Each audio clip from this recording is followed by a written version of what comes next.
Dear friends, my dear masters, my dear gods, శ్రీకృష్ణామృతానికి స్వాగతం, సుస్వాగతం. ఇప్పుడు మనము 18వ ఎపిసోడ్కి అడుగు పెడుతున్నాం. మరి ఇటువంటి గొప్ప ధ్యాన జ్ఞాన మార్గాన్ని అందించినటువంటి బ్రహ్మర్షి పితామ పత్రిజీ గారికి, పత్రి మేడం గారికి, సదానంద గారికి కృతజ్ఞతలు చెప్పుకుందాం.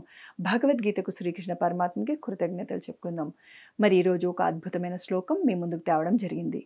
భగవద్గీత 2వ అధ్యాయము 48వ శ్లోకం. యోగస్థ కురు కర్మాణి సంఘం త్యక్త్వా ధనంజయ సిద్ధ్య సిద్ధ్యో సమో భూత్వా సమత్వం యోగ ఉచ్యతే. బీజాక్షరాలతో కూడుకున్న శ్లోకాలు ఎంతో శక్తిని కూడుకొని ఉంటాయి. శ్రద్ధగా పలకండి. శ్లోకం రాదు అని ఆగిపోరాదు సుమా, ఇది కూడా గుర్తుపెట్టుకోండి. మనకు ధ్యాన వివరణ ఇంపార్టెంట్, మనము ఆచరించడము ముఖ్యము. భగవద్గీత అంటే మనం అందరము గతంలో శ్లోకం కాడ ఆగిపోయాము. మనమే కొన్ని వందల జన్మలు వృధా చేసుకున్నాము. భగవాన్ కృష్ణ చెప్తున్నారు, అంతరార్థం తెలుసుకొని దాన్ని ఆచరించడము కావాలి అంటున్నారు. మరి పలుకుదామా? యోగస్థ కురు కర్మాణి సంఘం త్యక్త్వా ధనంజయ సిద్ధ్య సిద్ధ్యో సమో భూత్వా సమత్వం యోగ ఉచ్యతే. మరి మా చేత బీజాక్షరాలను పలికిస్తున్నారు కదా మేడం, మరి శక్తివంతమైనవి అంటున్నారు కదా అంటే మనలో ఉండేటువంటి ఆ యొక్క అమాయకత్వాన్ని వైదొలగించాలనే మా యొక్క ప్రయత్నం. ఇలా అయినా ఒకసారి పలికిస్తే మీరు తృప్తి పొందుతారు. మనందరి యొక్క లక్ష్యం ధ్యాన వివరణ తాత్పర్యంలో ఉండాలి. గురువు ఏం చెప్తున్నాడు, నాలో ఉండే లోపాలు ఏమి, నేను ఏవి సరి చేసుకోవాలి, వాటి మీద మనం శ్రద్ధ పెట్టాలి మై డియర్ ఫ్రెండ్స్. ఓకే, తాత్పర్యం ఏమనగా, ఓ ధనాన్ని జయించినవాడా, ప్రాపంచికమైన వస్తువులు కాదండి, ధనాన్ని జయించినవాడా అంటే ప్రాపంచికత కోరికలను, రాజ్యాన్ని కోరలేదు. ఓకే, అందుకనే ఓ ధనాన్ని జయించినవాడా, ఆసక్తిని వదిలి యోగ స్థితిలో ఉంటూ కార్యసిద్ధి అయినా కాకపోయినా ఆసక్తి వదిలిపెట్టు. ఒక కార్యం చేస్తున్నామంటే ఇది సక్సెస్ అవుతుందా, ఫెయిల్యూర్ అవుతుందా, రైటా రాంగా, ఏం ప్రయోజనం వస్తుంది, ఏం ప్రయోజనం రాదు అని ఎప్పుడు లెక్కలు కట్టకు. మనకు కూడా చెప్తున్నారు కృష్ణ. యోగ స్థితిలో ఉంటూ కార్యసిద్ధి అయినా కాకపోయినా సమభావం కలిగి, యోగసిద్ధి అయినా కాకపోయినా అంటే కార్యము అనేది సిద్ధించినా సిద్ధకపోయినా, కార్యసిద్ధి అయినా కాకపోయినా సమభావం కలిగి ఉండి, నా పని నేను శ్రద్ధగా చేస్తాను, ఫలితం ఏదైనా రాయని అని దాని అర్థం. కార్యసిద్ధి అయినా కాకపోయినా అంటే దాని అర్థం సమభావం కలిగి కర్తవ్య కర్మలను ఆచరించు. నేను గెలుస్తానా, ఓడిపోతానా, బతుకుతారా, చనిపోతారా, నేను రైటా రాంగా అనేది వద్దు అని అర్జునుడితో చెబుతున్నాడు. అలానే మనల్ని కూడా నీ పనులను నువ్వు, కర్తవ్యాన్ని నువ్వు నీ శ్రద్ధగా నువ్వు పనుల్ని నువ్వు చెయ్యు. కార్యసిద్ధి అయినా కాకపోయినా నీకు వలదు, నీ పని నువ్వు శ్రద్ధగా నీ కర్మల్ని నువ్వు ఆచరించు అని మనందరికీ కూడా సెలవివ్వడం జరిగింది. సమభావం కలిగి కర్తవ్య కర్మలను ఆచరించు. సమత్వాన్నే యోగం అని అంటారు. అంటే సమభావనతో ఉండడం, పొంగిపోకుండా కుంగిపోకుండా ఉండడాన్ని యోగం అంటారు. అది చాలా గొప్ప యోగం. ధ్యానం చేస్తూ జ్ఞాన సముపార్జన చేస్తున్న వారు వేటికి పొంగిపోరు, వేటికి కుంగిపోరు. ధ్యాన వివరణలో సమత్వం అంటే బ్రహ్మర్షి పితామహ పత్రిజీ గారు బాగా విడమడిచి మనందరికీ అర్థమయ్యేటట్లు చెప్పారు. అక్కడికి మనం వెళ్దాం ఇప్పుడు. ధ్యాన వివరణ. సమత్వం అంటే అన్నిటినీ సరి సమానంగా చూడటం. సమత్వమే అత్యంత గొప్పదైనది. చాలా డీప్ ఎక్స్ప్లెనేషన్ తీసుకోవాలి ఇక్కడ. సమత్వం అంటే అన్నిటినీ సరి సమానంగా చూడడం. కొంతమంది మనల్ని శబాష్ అంటే ఆహా కంఫర్ట్, మనల్ని గుర్తించలేదంటే కుంగిపోవడం. అక్కడ సమత్వం లేదు. మన పని మనం చేసుకుంటూ పోవాలి. ఒకరు మెచ్చుకున్నారా లేదా, ఎవరు నన్ను నా గురించి ఏ విధంగా అనుకుంటున్నారు అని ప్రాపంచికంగా ప్రతి మనిషి వెతుకుతూనే ఉంటాడు. ప్రతిదానికి తను ఫలితాన్ని ఆశిస్తూ ఉంటాడు. సమత్వం ఉండదు. ఎప్పుడు ఏది చేసినా కూడా దాన్ని హైక్స్ కోరుకుంటూ ఉంటాడు. సమత్వం అంటే అన్నిటినీ సరి సమానంగా చూడటం. లాభమైన నష్టమైన, నా ఆరోగ్యాన్నైనా అనారోగ్యమైన, ఏ విషయాన్నైనా, ద్వంద్వాలను వేటినైనా సరి సమానంగా చూడటం. అందరు మెచ్చుకుంటే హాయి, మెచ్చుకోకపోతే ఇబ్బంది పడుతూ ఉండడం కాదు.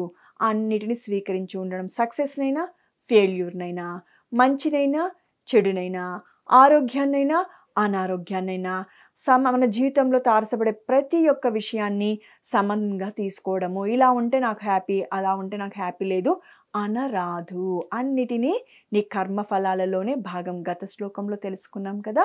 నీ యొక్క జీవితంలో వస్తున్న సర్వానికి సమస్తానికి గత జన్మల కర్మ ఫలాలే మూలం. వర్తమానంలో చేసే కర్మలు భవిష్యత్తుకు మూలమని తెలుసుకున్నాం. మరి సమత్వమే అత్యంత గొప్పదైనది అంటే పొంగిపోని స్థితి, కుంగిపోని స్థితి. సమత్వమే నిజమైన యోగం అనిపించుకుంటుంది. సమత్వంతో ఉండడం వాళ్ళని యోగ పురుషులు, సిద్ధ పురుషులు అంటారు. మరి ఎవరికి యోగం పొందుతారు? ఆ యోగంలో అంటే సమభావనతో ఉండే యోగం ఎవరికి కలుగుతుందయ్యా? ఎవరు ఆ స్థితిలో ఉండగలుగుతారు అంటే ఆత్మజ్ఞానులు మాత్రమే అని చెప్పవచ్చు. నువ్వు ప్రాపంచికంగా పెద్ద వ్యాపారవేత్తవే అయ్యుండొచ్చు, కలెక్టర్‌వే అయ్యుండొచ్చు, మినిస్టర్‌వే అయ్యుండొచ్చు. మరి మోదీ మనందరి ప్రైమ్ మినిస్టర్ అయినటువంటి మోదీ మరి ఆయన గొప్ప యోగి, యోగీశ్వరుడు. అంటే ఎన్ని కష్టాలొచ్చి పడని, దేశం మీద ఎన్ని ఇబ్బందులొచ్చి పడని, ఎన్ని బాధలొచ్చి పడని, ఎక్కడ పొంగిపోడు, కుంగిపోడు. తన మొహఛాయలో కూడా ఆ మార్పులు ఎప్పుడు మనం చూసిండము. మన కళ్ళ ముందు ఎంతోమంది అలాంటి మహానుభావులు ఉన్నారు. వాళ్ళ పనులను మనస, వాచ, కర్మన శ్రద్ధతో చేసుకుంటూ పోతారు. ఫలితాన్ని పరమాత్మనికి వదిలిపెడతారు. ధర్మాన్ని విడనాడరు. అది మాస్టర్స్. సమత్వమే నిజమైన యోగం అనిపించుకుంటుంది. ప్రతికూల పరిస్థితులను అతిగా ప్రతిస్పందించరు. అనుకూలంగా ఉన్న, ప్రతికూలంగా ఉన్న అంటే అనుకూలంగా ఉంటే మనం అనుకున్న ఫలితం వచ్చిందో మనమందరము కంఫర్ట్. అనుకూలం రాలేదు, ప్రతికూలంగా ఉందనుకోండి, అయిపోయింది పరిస్థితులు.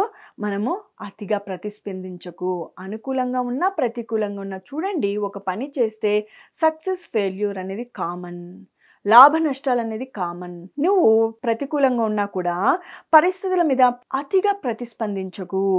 అంటే అయ్యో ఇలా జరిగిందా, అలా జరిగిందా, ఇలా జరగాల్సింది, అలా జరగాల్సిందని నువ్వు వాపోకు, బాధపడకు.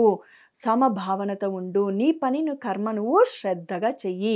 ఫలితం ఏది వస్తే దాన్ని స్వీకరించు. ఈ స్పృహ ఉంటే మనము కష్టాల నుంచి, కన్నీళ్ళ నుంచి ఇట్లే బయటపడతాం. ప్రాపంచికంగా ఎంతోమందిని చూస్తూ ఉంటాం. అనుకునేది అనుకున్న విధంగా రావాలి. వాళ్ళ కర్మల లోపాన్ని వాళ్ళు గుర్తించరు. ఎంతసేపున నేను కరెక్ట్గా వర్క్ చేశాను, నేను ఫుల్ ఎఫెక్ట్ పెట్టాను, నేను బాగా పని చేశాను, నాకెందుకు ఇలాంటి ఫలితం? అర్జునుడే కావచ్చు, మనలో ఉన్నటువంటి సామాన్యమైనటువంటి రాఘవేంద్రుడు కావచ్చు, లక్ష్మమ్మ కావచ్చు, లేకపోతే గీత కావచ్చు, స్వప్న కావచ్చు, సీత కావచ్చు.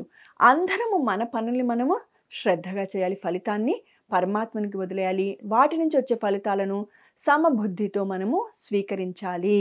ఇక్కడ ఇంకా చక్కగా వివరించారు. సమత్వమే నిజమైన యోగం అనిపించుకుంటూ ఉంటుంది. అనుకూల, ప్రతికూల పరిస్థితులను అతిగా ప్రతిస్పందించకు. అన్ని పరిస్థితుల్లోనూ, ద్వంద్వాలలోనూ, అంటే మన జీవితంలో ద్వంద్వాలు ఉంటాయి. అన్ని మంచి, చెడు, లాభము, నష్టము, ఆరోగ్యము, అనారోగ్యము, పేద, ధనిక, అలా ప్రతి విషయంలోనూ, వ్యక్తిలోనూ, సంపదలోనూ, ఉద్యోగంలోనూ, అన్నిటిలోనూ ద్వంద్వాలు ఉంటాయి. ఉన్నవాడు, లేనివాడు, ఇలా రకరకాలుగా, సన్నగా, లావుగా, పొట్టి, పొడవు, ప్రతి విషయంలోనూ ద్వంద్వత్వం ఉంటుంది. అన్ని పరిస్థితుల్లోనూ, ద్వంద్వాలలోనూ సమస్థితి ఉండడమే యోగం అనిపించుకుంటుంది. నల్లగా పుట్టినా ఓకే, ఏం పోయింది, ఎండకపోయినా నా రంగు మారదు. తెల్లగా పుట్టావు ఓకే, చాలా హైట్ ఉన్నావు, ఓవర్ హైట్ ఉన్నావు ఓకే, నాకు మిచ్చన వేసుకోవాల్సిన అవసరమే లేదు. ఏది మన జీవితంలో ఏది వస్తుందో దాన్ని స్వీకరించి వెళ్ళే వాళ్ళు ఎంతోమంది ఉంటారు. అన్నీ ఉన్నా వంకలు పెట్టేవాళ్ళు ఉంటారు. దీన్ని బట్టి అర్థమేమింది? ఆత్మజ్ఞాని తన జీవితంలో ఏది ఉందో దాన్ని స్వీకరించుకుంటూ ఆనందంగా ఉంటాడు. ఆత్మజ్ఞానం లేనివాడు ప్రతిదానికి దుఃఖిస్తూ తన చుట్టూ వాళ్ళకు దుఃఖాన్ని ఇస్తూ జీవిస్తూ ఉంటాడు. అదే సమస్థితిలో ఉండడమే యోగం అనిపించుకుంటుంది. యోగం అంటే ఏమి? సమస్థితిలో ఉండడము, పొంగిపోకుండా, కుంగిపోకుండా ఉండడము, అనుకూలంలో కూడా, ప్రతికూలంలో కూడా అతిగా ప్రతిస్పందించని వాడు అని అర్థము. అదే సమత్వంలో ఉండడం అంటే, యోగ స్థితిలో ఉండడం అంటే పొంగిపోకుండా, కుంగిపోకుండా ఉండేవాడు సమత్వంలో ఉండడం అర్థం, యోగత్వంలో ఉండడం అర్థము. మరి అన్ని పరిస్థితుల్లో, ద్వంద్వాలలో సమస్థితిలో ఉండడమే. నీకు లాభం వచ్చినా, నష్టం వచ్చినా నువ్వు పొంగిపోకుండా, కుంగిపోకుండా ఉండడమే. నా క్లోజ్ ఫ్రెండ్ బిందు అని ఉంది. ఆ అమ్మాయి వాళ్ళకు చాలా లాస్ వచ్చింది, కోట్లలో లాస్ వచ్చింది. కుంగిపోలేదు, చాలా ప్రాఫిట్స్ వచ్చేటివి. మా అపార్ట్మెంట్‌లోనే ఉండేవాళ్ళు. కానీ ఏ రోజు తను మాకింత లాభం వచ్చింది, అంత లాభం వచ్చింది, మేము ఇవి కొన్నాం, అవి కొన్నాం అని సమయ సందర్భం వచ్చినప్పుడు ఏదో మాటల్లో చెప్పేదే కానీ, అదే పనిగా వచ్చి ఏ రోజు పొంగిపోయేది కాదు. కుంగిపోయినేది. అంటే 2 స్థితులను చూసాం. మామూలైన ప్రాపంచికమైన వ్యక్తులే, వ్యాపారవేత్తలే. ఆ స్థితే సరియైన యోగం అనిపించుకుంటుంది. అవన్నీ ఆ కుటుంబానికి పరీక్షలు. యథేచ్ఛగా సంపద వచ్చిన రోజులు చూసాము. అనుకోకుండా కష్టాలు వచ్చినటివి చూసాము. రెండిటికి పొంగిపోలేదు, కుంగిపోలేదు. మరి యోగత్వంలో ఉన్నట్టా? కాదా? మరి పరీక్ష పెడితేనే కదా మనం ఏ స్థితిలో ఉన్నామో అని తెలిసేది. పరీక్ష పెట్టకుండానే కలెక్టర్ అవుతామా? పరీక్ష పెట్టకుండానే నీట్ ఎగ్జామ్ రాయకుండానే డాక్టర్స్ అవుతున్నారా? పరీక్షలు వచ్చి తీరుతాయి. వాటిని మనం నిలదొక్కగలిగినామా అయిపోయింది. జన్మ రాహిత్యం పొందుతాము. జన్మే లేని స్థితికి వెళ్ళిపోతాము. జనన మరణ చక్రం నుంచి విడబడతాము. అందుకని మన జీవితంలో కష్టాలు, కన్నీళ్లు ఉంటే భయపడరాదు. ఓ నాకు పరీక్షలు, అప్పులు మనం కర్మనన్నా చేసుంటాం. కర్మకు మూలం రెండే మై డియర్ మాస్టర్స్ ఫ్రెండ్స్. మీకు ఇదొక టిప్ చెప్తున్నా, టెక్నిక్ చెప్తున్నా. మన ప్రతి ఒక్కరి జీవితంలో కష్టాలుంటాయి, ఆనందాలుంటాయి, వైభోగాలుంటాయి, బాధలుంటాయి, కన్నీళ్లుంటాయి, అవమానాలుంటాయి. వాటికన్నిటికి మూలం మన గత జన్మ కర్మలే. వాటిని బట్టే మన జీవితం అని నిర్ణయించబడి ఉంటుంది. మన జీవితంలో కష్టాలు, కన్నీళ్లున్నాయంటే గుర్తుపెట్టుకోండి. అప్పు తీరుతుంది, అప్పు తీరుతుంది, అప్పు తీరుతుంది. మా అమ్మగారు ఒకరోజు మేము లోన్ తీసుకున్నామండి 20,00,000 ఇంటి కోసం. అమ్మ ఒక 10 సంవత్సరాల తర్వాత అడిగింది, అమ్మాయి అప్పు ఎంతవరకు తీరింది? అమ్మ ఒక 3,00,000 ఉంటే మొత్తం మన అప్పు తీరిపోతుంది. మీ అల్లుడు గారు మిగతాదంతా కట్టేశారంటే అమ్మ సంతోషపడుతుందా? బాధపడుతుందా? నేను ఆనందంగా చెప్తానా? బాధతో చెప్తానా? ఆనందంతోనే చెప్తాను కదా!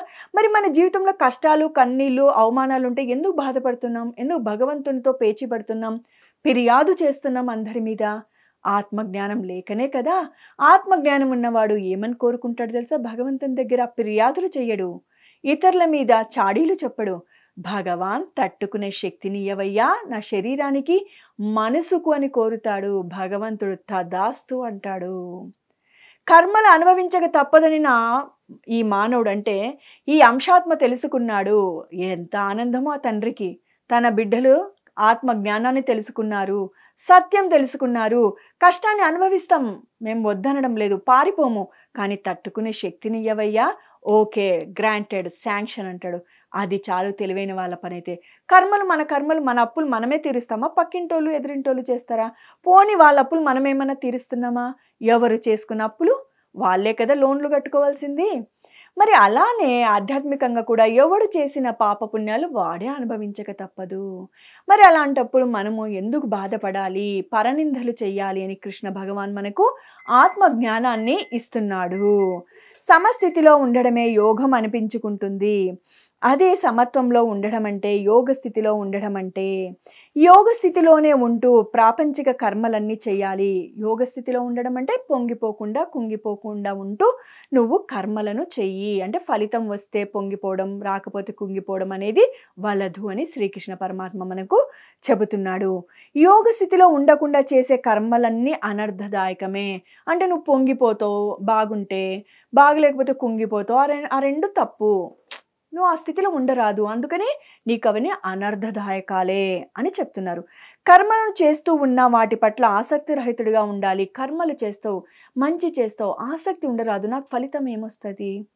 నా పేరు ప్రతిష్టలు వస్తాయా? డబ్బు వస్తుందా? నన్ను అందరు గొప్పగా అనుకుంటారా అనేది వలదు. నీ కర్మలు నిష్కామమై ఉండాలి. యోగ స్థితిలోనే ఉంటూ ప్రాపంచిక కర్మలు చేయాలి. యోగ స్థితిలో ఉండకుండా చేసే కర్మలన్నీ అనర్థదాయకాలే. యోగ స్థితిలో అంటే పొంగిపోకుండా, కుంగిపోకుండా ఉంటూ ప్రాపంచికంగా నీ సంసార బాధ్యతలు, కుటుంబ బాధ్యతలు, సంఘ ధర్మము అన్నీ నెరవేర్చుకుంటూ ఉండాలి. కర్మలను చేస్తూ ఉన్న వాటి పట్ల ఆసక్తి రహితుడిగా ఉండాలి. కర్మలు చేయగానే వాటి ఫలితాల మీద ఆసక్తి వదిలిపెట్టు. ఫలితాలను అవి పూర్తిగా ఫలించినా, కొద్దిగా ఫలించినా సమభావంతోనే గ్రహించాలి. నువ్వు ఎంతో కష్టపడి ఒక వర్క్ చేస్తావు, ప్రాజెక్ట్ వర్క్ చేస్తావు. నువ్వు అనుకున్నటువంటి నీ యొక్క యజమాని దగ్గర నుంచి, నీ యొక్క ఆఫీసర్ నుంచి ఒక అప్రిషియేషన్ రాదు. శబాష్ అనరు ఎవరు. నీ టీం నీకు గ్రేట్ సార్ అనదు. నువ్వు కుంగిపోతావు. ఏం లాభము, నేను ఎన్ని వర్క్ చేసినా ఎవరు నన్ను సహకరించరు అనుకుంటావు. కానీ నువ్వు ఎటువంటి ఫలితం ఆశించకుండా నువ్వు కర్మ చేస్తూ పోతూ ఉంటే ఏదో ఒక రోజు నీకు రావాల్సిన క్రెడిట్ అంటే గొప్పతనం అంతా వచ్చి తీరుతుంది. ప్రాపంచికంగా మన చుట్టూ ఉన్న వాళ్ళు ఇవ్వకపోవచ్చు, గుర్తించేవాడు ఒకడున్నాడు. వాడే భగవంతుడు, పూర్ణాత్మ, విశ్వాత్మ, సర్వాత్మ, సమస్తము గ్రహిస్తూనే ఉన్నాడు. ఇవ్వాల్సింది ఇచ్చే తీరుతాడు. వీటి కోసం నువ్వు కుంగిపోకు, పొంగిపోకు అని మనకు కృష్ణ భగవాన్ వివరిస్తూ వచ్చాడు. సమభావనతో గ్రహించాలి అంటే నువ్వు చేస్తున్న కొద్దిగా ఫలించకపోయినా నీ కర్మలను ఎప్పుడూ విడనాడరాదు. జీవితంలో సకల ఆటుపోట్ల పట్ల ఉదాసీనంగా వ్యవహరించగలిగే అంటే చూడండి, ప్రతి ఒక్కరి జీవితంలో ఎన్నో ఆటుపోట్లు ఉంటాయి, అంటే ఎత్తు పల్లాలు ఉంటాయి. ఒకసారి జీవితం అమోఘంగా సాగిపోతుంది. నేనే చెప్పాను నా ఫ్రెండ్ గురించి. ఇప్పుడు ఎంతో అద్భుతంగా సాగిపోతుంది జీవితం. ఏ వ్యాపారం చేసినా చక్కగా వస్తూ ఉంది. గత 3 ఏళ్లుగా ఆ ఫ్యామిలీ ఎన్ని ఇబ్బందులు పడుతుందో, బాధపడుతుందో, కానీ కుంగిపోలేదు. అది ఆధ్యాత్మికత ఉండడం అంటే, అది ఆత్మజ్ఞానం అంటే, అది యోగత్వంలో ఉండడం అంటే. ఇటు అటు ఆటుపోట్లు కాదు మాస్టర్స్ ఆ ఫ్యామిలీ ఇప్పుడు పడుతుండేటివి. చాలా ఆటుపోట్లు పడుతుంది, కానీ కుంగిపోకున్నారు. ఆత్మజ్ఞానం ఉంది కాబట్టి కుంగిపోకున్నారు. అది మనం గుర్తించాలి. సమభావం జీవితంలో సకల ఆటుపోట్ల పట్ల ఉదాసీనంగా కలిగే మానసిక సమత్వం నిరంతర సాధన వలనే అలవడుతుంది. ఇప్పుడు మరి ఆ ఫ్యామిలీకి ఉదాసీనంగా వ్యవహరించగలిగే ఆత్మస్థైర్యం ఎక్కడి నుంచి వచ్చింది? నిరంతర ధ్యాన సాధన, జ్ఞాన సముపార్జన వల్లనే వాళ్ళ జీవితంలో జరుగుతున్నటువంటి ఆటుపోట్లకు అవగాహన కలిగి ఉన్నారు. నా జీవితమైనా తీసుకోవచ్చు, మన చుట్టూ ఎందుకు పిరమిడ్ మాస్టర్స్లో అందరి జీవితాల్లో అందరి లైఫ్ ఏదో బిందాస్గా లేవు. ఎన్నో కష్టాలున్నాయి, కన్నీళ్ళున్నాయి, ఎన్నో ఇబ్బందులున్నాయి. అన్నిటినీ నేను నేర్చుకోవడానికి వచ్చిన పాఠాలు అని ఒక్కొక్క పాఠం నేర్చుకుంటూ ముందుకు సాగిపోతున్నారు. పరనింద చేయడం లేదు, భగవంతుని ముందు కూర్చొని ఫిర్యాదులు చేయడం లేదు.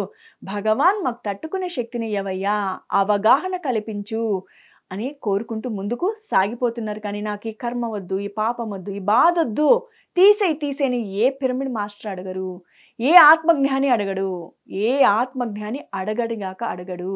ఇది నిజం, సత్యం. నిజమన్నా కాలమానయాన పరిస్థితుల్లో మారుతుంది, సత్యం ఎప్పటికీ మారదు. జీవితంలో సకల ఆటుపోట్ల పట్ల ఉదాసీనంగా వ్యవహరించగలిగే మానసిక సమత్వం నిరంతర సాధన వలనే కలుగుతుంది. నిరంతర సాధన, ఈ లైన్ అండర్లైన్ చేసుకోవడం కోసమే నేను ఇంత గట్టిగా చదువుతున్నాను, స్ట్రెస్ చేస్తున్నాను. నిరంతర సాధన అంటే ఏమండి, మేము ప్రతి దసరాకు ధ్యానం చేస్తాం, పున్నమ్మకు చేస్తాం, అమావాస్యకు చేస్తాం, నా బర్త్డేకి చేస్తాం, మ్యారేజ్ డేకి చేస్తాం అనేది కాదు ధ్యానం అంటే. అనుదిన ధ్యానాభ్యాసం ఉండాలని గురువు ఎప్పుడు చెప్పేవాడు. జ్ఞాన సముపార్జన, ప్రతిరోజు మనం బ్రేక్ఫాస్ట్, లంచ్, డిన్నర్ చేసుకుంటాం. ఒక పూట తినకపోతే తికమకైతాం, కోపం వస్తాం, గర్జిస్తాం, గంట లేట్ అయితే కోప్పడతాం. మరి ధ్యానాన్ని మాత్రం వందల సంవత్సరాలు పక్కకు పాడేస్తున్నాం. అందుకని మాంసపిండము రాక్షసత్వంతో వ్యవహరిస్తుంది. ఈ మాంసపిండం మంత్రపిండంగా మారాలంటే ధ్యాన, స్వాధ్యాయ, సజ్జన సంగత్య ఉంటే ఈ మానవుడే మాధవుడిగా విరాజిల్లుతాడు. అప్పుడే అనుక్షణం యోగ స్థితిలోనే ఉంటుంటాం. మరి ఎప్పుడు నిరంతర సాధన వలన అలవడుతుంది. నిరంతరం నువ్వు ఆత్మ ధ్యానం చేస్తూ ఆత్మజ్ఞానం పొందినావంటే ఏమవుతుందంటే అప్పుడు అనుక్షణం యోగ స్థితిలో ఉంటావు. పొంగిపోవు, కుంగిపోవు, పరనింద చెయ్యవు. ఇలా యోగ స్థితిలో ఉంటూ కర్మలు చేస్తుంటే, ఇలానే యోగ స్థితిలో ఉంటూ కర్మలు ఎప్పుడైతే చేస్తూ ఉంటావో అంటే నీ పనులు నువ్వు చేస్తూ ఉంటావో, ఫలాపేక్ష లేకుండా నీకు వచ్చిన కర్మని మనస, వాచ, కర్మన, శ్రద్ధతో కర్మలు చేస్తూ ఉన్నప్పుడు సహజంగానే వాటి యొక్క సిద్ధి అసిద్ధులు ఆనందించం, విచారించం. సిద్ధించినా సిద్ధించకపోయినా విచారించం, బాధపడం, ఆనందించము, దుఃఖపడము. కనుకనే ఆసక్తిని విడిచి సిద్ధి అసిద్ధుల పట్ల సమభావం కలిగి ఉండి, కనుక ఏమన్నారు, ఆసక్తిని విడిచిపెట్టు, కర్మను చెయ్యి కానీ ఆసక్తిని నువ్వు విడిచిపెట్టు. కనుక ఆసక్తిని విడిచిపెట్టు, కర్మ మీద నీ పని నువ్వు చెయ్యి. వాటి యొక్క ఫలితాల మీద నీకు వద్దు. నాకెందుకు ఫలం రాలేదు, నేనెందుకు ఇలానే ఉండిపోయాను, నాకెందుకు ఇంకా బాధలు ఉన్నాయి, నాకెందుకు ఎటువంటి లైఫ్లో హైట్ చూడడం లేదు అనేది వద్దు. నీ కర్మలను పర్ఫెక్ట్గా చేసుకుంటూ పో. గత జన్మల గురించి మనకు తెలియదు, వాటి ఫలితాలు ఇప్పుడు మనం అనుభవిస్తున్నాము. వర్తమానంలో చేసిన ఫలాలు భవిష్యత్తుకు ఫలాలు ఖచ్చితంగా వచ్చి తీరుతాయి. సహజంగానే వాటి యొక్క సిద్ధి అసిద్ధిలతో ఆనందించం, విచారించం. కనుకనే ఆసక్తిని విడుచు, సిద్ధి అసిద్ధుల పట్ల సమభావం కలిగి కలిగి ఉన్నట్టి యోగ స్థితిలోనే కర్తవ్య కర్మలను ఆచరించమని శ్రీకృష్ణుల వారి ఉద్బోధ. నేను చెప్పింది కాదు, పరిపూర్ణానంద స్వామి చెప్పింది కాదు, శ్రీకృష్ణ పరమాత్మనే మనకి ఉద్బోధిస్తున్నాడు. ఏమని? ఆసక్తిని విడిచిపెట్టు, సిద్ధి అసిద్ధుల పట్ల సమభావం కలిగి ఉండు. సిద్ధించినా సిద్ధించకపోయినా ఏ పనిని చేసినా అందరూ అనుకుంటారు, ఏది ఫలితం, ఏది ఫలితం ఏది అనుకుంటావు. నీ కర్మ నువ్వు చేశావు, ఫలితం వచ్చి తీరుతుంది. భూమిలో విత్తు నాటాక వచ్చే తీరుతుంది. రోజులు సమయాలు కావచ్చు, నెలల సమయాలు కావచ్చు, ఎప్పుడు రావాలో అప్పుడు వచ్చి తీరుతుంది. ఆ యొక్క జ్ఞానం మన దగ్గర ఉంటే కర్మ ఫలాశక్తి మీద సిద్ధించినా సిద్ధించకపోయినా, కొద్దిగా సిద్ధించినా కూడా మనలో దుఃఖం ఉండదు. నా పని నేను చేశాను, ఫలితం పరమాత్మనికి వదిలేశాను అనే భావనతో ముందుకు సాగిపోతావు. కనుకనే ఆసక్తిని విడిచి సిద్ధి అసిద్ధుల పట్ల సమభావం కలిగి ఉండి సమత్వంతో ఉంటాడు యోగీశ్వరుడు. యోగి ధ్యానం చేస్తూ జ్ఞానం పొందినవాడు. యోగ స్థితిలోనే కర్తవ్య కర్మలను ఆచరించమని. యోగ స్థితిలో అంటే పొంగిపోవద్దు, కుంగిపోని స్థితి యోగ స్థితి. సమభావన ఉన్నవాడు, అనుకూల ప్రతికూల పరిస్థితిలో కూడా చెలించని వాడు. మరి ఆ యోగ స్థితిలో కర్తవ్య కర్మలను ఆచరించమని శ్రీకృష్ణుల వారి ఉద్బోధ. అందరికీ కృష్ణ భగవాన్ ఉద్బోధ అర్థమైందనుకుంటాను. ఆ బోధను మనం ఆచరిస్తే మన జన్మ ధన్యమవుతుంది. ఈ చెవుల విని ఆ చెవులు వదిలేస్తే జన్మలు తప్పదు, బాధలు తప్పవు, కన్నీళ్లు తప్పవు. మరి ఏ జన్మ పుణ్యఫలమో ఇటువంటి ఛానల్ ముందు కూర్చున్నాం. ఇలాంటి శ్రీకృష్ణ అమృతం మన ముందుకు ఏ జన్మ పుణ్యఫలంతోనే వచ్చింది. మరి దానిని మనము మనస వాచ కర్మన స్వీకరించి ఆచరణ పెట్టామంటే ఈ జన్మనే ఆఖరి జన్మ చేసుకోవచ్చు. మరి ఇటువంటి అద్భుతమైన శ్లోకాన్ని మనకి శ్రీకృష్ణ అమృతం రూపంలో బ్రహ్మర్షి పితామహ పత్రిజీ అందించినందుకు గురువుగారికి శతకోటి వందనాలు. పిఎంసి ఛానల్కు కృతజ్ఞతలు చెప్పుకుంటూ మరొక అద్భుతమైన శ్లోకంతో మరి ఒక ఎపిసోడ్లో మీ ముందుకు రావడం జరుగుతుంది. My dear friends, my dear masters and my dear God's, ఇక సెలవు.